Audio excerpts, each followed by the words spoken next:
WhatsApp, कैसे हो आप सब। देखो, हमारे प्रीवियस लेक्चर में हम एमिनो एसिड के बारे में बात कर रहे थे, प्रोटीन के बारे में बात कर रहे थे।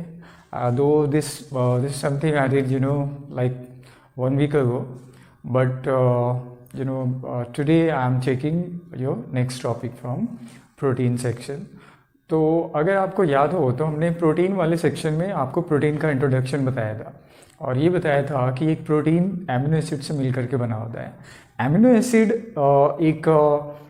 एक ऐसा कंपाउंड है जिसमें एक अल्फा कार्बन है, जिस अल्फा कार्बन पे एक कार्बोक्सिलिक ग्रुप है जो कि एक प्राइम इंपॉर्टेंस का ग्रुप है, और अल्फा कार्बन पे एक एमिनो ग्रुप है। तो इसीलिए जितने भी एमिनो एसिड है जो कि प्रोटीन को बनाते हैं, all these amino acids are called alpha amino acid. अगर आपको ये दिमाग में लग रहा है कि आपने प्रीवियस लेक्चर नहीं देखा है तो मैंने यहाँ ऑलरेडी स्ट्रक्चर को दिखा रखा है, तो इससे क्लियर हो जाएगा कि एक कार्बन है जिस कार्बन पे एक कार्बोक्सिलिक ग्रुप है। तो ऑफकोर्स ये प्राइम इंपॉर्टेंस का ग्रुप है, तो इसके बाद वाला या इसके साथ वाला कार्बन क्या हो गया, हमारा अल्फा कार्बन हो गया। तो अल्फा कार्बन पे क्योंकि एमिनो ग्रुप है इसीलिए इसका नाम रखा गया alpha amino acid, right.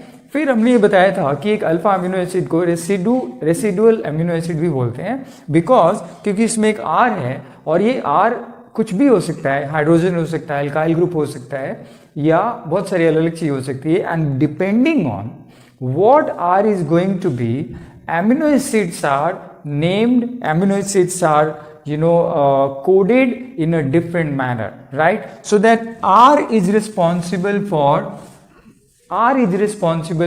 20 different types of amino acid.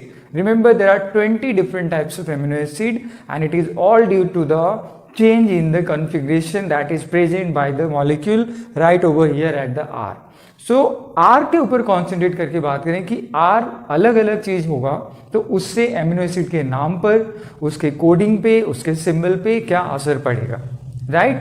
तो प्रीवियस लेक्चर को आप एक बार जरूर चेक कर लेना।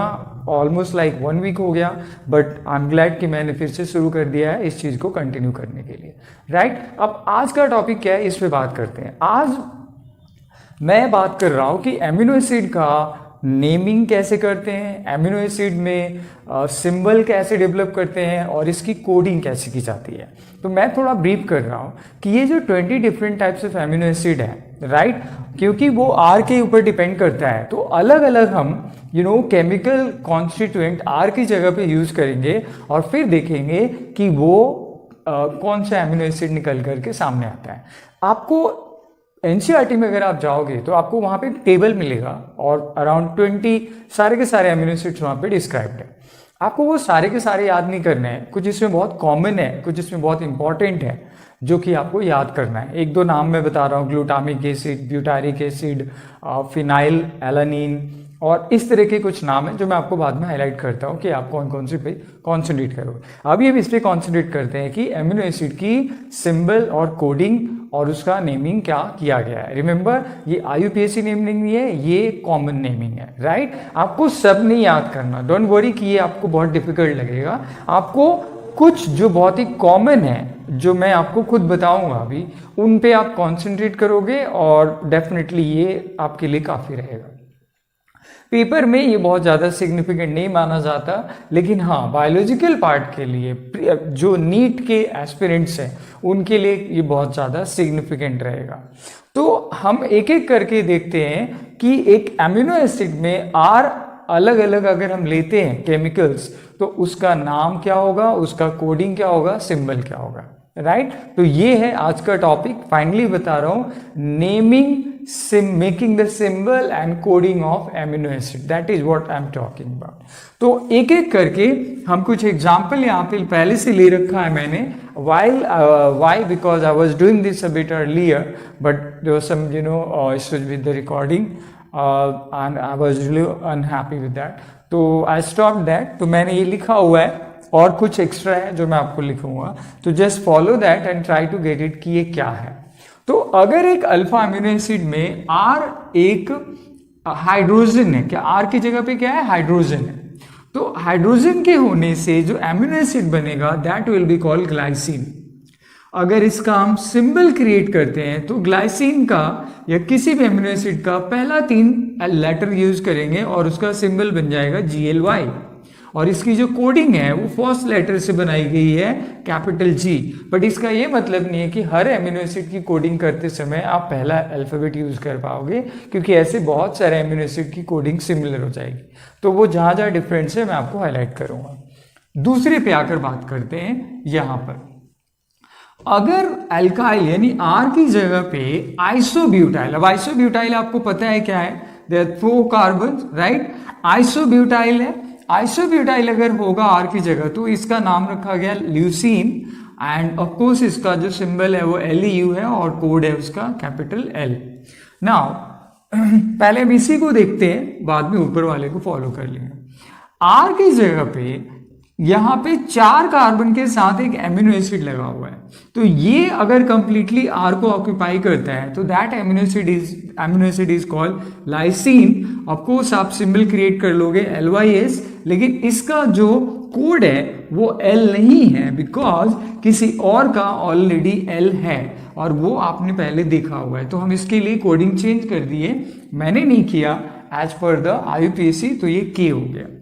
दूसरे में तो अब एक बार फिर से मैं हाईलाइट कर रहा हूँ, एक तो आपके लिए याद रखना है कि ये जो ग्लाइसिन वाला है बहुत इंपॉर्टेंट है, उसके बाद ये लाइसिन वाला बहुत इंपॉर्टेंट है, और फिर ये जो नेक्स्ट बताने जा रहा हूँ ग्लूटामिक एसिड, ये भी बहुत इंपॉर्टेंट है। अब ग्लूटामिक एसिड कैसे बनता है वो देखते हो। 4 कार्बन के साथ एक कार्बोक्सिल ग्रुप लगा हुआ है R के साथ, तो this is called glutamic acid. Of course इसका सिंबल आप खुद क्रिएट कर सकते हो, इसका कोड है G नहीं लगा सकते क्योंकि हमने G ऑलरेडी ग्लाइसिन के लिए यूज कर रखा है, तो इसका कोडिंग बनाया गया E से। मुझे एक चीज यहाँ पे याद आ रहा है जो मैं आपको बताना चाहता हूँ, ग्लाइसिन में ग्लूकोज जैसा कुछ नाम आपको लग रहा होगा, इसका रीजन ये है कि this glycine is an amino acid but it has properties of sugar. तो क्योंकि इसमें शुगर या ग्लूकोज की प्रॉपर्टीज है, स्वीटनेस है, ये मीठा होता है, इसीलिए इसके नाम में ग्लाई यानी ग्लूकोज जैसा कुछ यूज किया गया, राइट।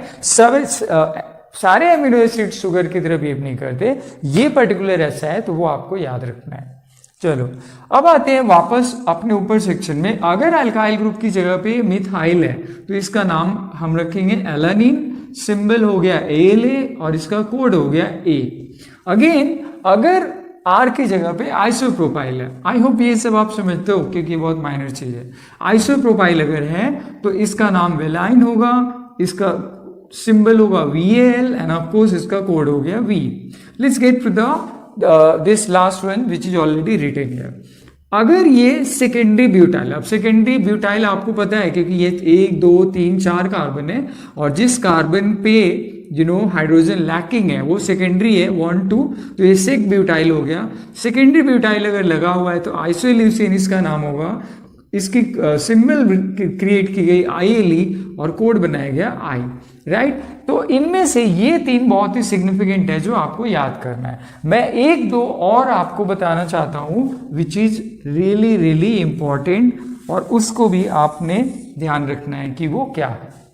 तो यहां देखते हैं कि अगर सपोज R है, रिमेंबर R है, अगर CH2, just pay attention, CH2SH, तो ऐसी स्थिति में इस एमिनो एसिड का जो नेम होगा, the name of this amino acid is going to be cysteine. ये क्या होगा? सिस्टीन होगा। स्पेलिंग आप चेक कर लेना। और इसका जो कोड है, इसका जो सिंबल है, the symbol is going to be CYS। Symbol में कोई इशू नहीं है, फर्स्ट 3 लेटर्स को आपको यूज करना है। एंड देन इसका जो कोड है इसको C से रिप्रेजेंट करते हैं, तो ये हो गया C। एक और इंपॉर्टेंट है, तो ये भी एक इंपॉर्टेंट एमिनो एसिड है जिसे आपको याद रखना है। लास्ट वाले पे आकर बात करते हैं कि अगर हमारे पास है R की जगह पे CH2 with a phenyl group. अब आपको फिनाइल ग्रुप तो पता ही है, फिर भी मैं ड्रॉ कर देता। तो अगर एक फिनाइल ग्रुप है यहां पे, तो इसकी वजह से इसका जो नाम होगा that is called phenyl alanine. और इसका आप कोडिंग क्या करोगे, सिंबल क्या बनाओगे, PHE, लेकिन इसका जो सिंबल है, जो कोड है, वो है आपका यू नीड टू अंडरस्टैंड, इसको F से रिप्रेजेंट करते हैं, राइट, इसको F से रिप्रेजेंट करते हैं। तो ये भी अगेन बहुत ही इंपॉर्टेंट है, ये आपको याद रखना है।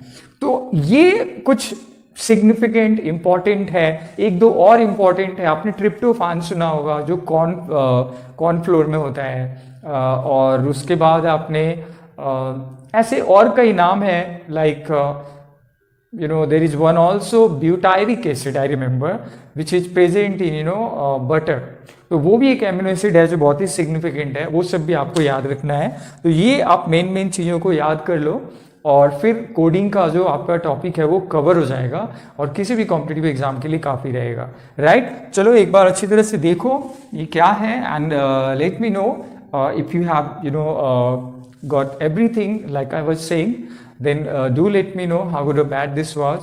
I would say thanks for watching, and in case you like my work, a couple of things would be highly appreciated. You can share it with your friends or anyone who need it. You can like and you can leave a comment, because that's what I'm expecting you to do. And of course you can ask other as well to subscribe. Why? Because I really don't have that much which I'm really expecting it to be. So thanks for watching. Take care.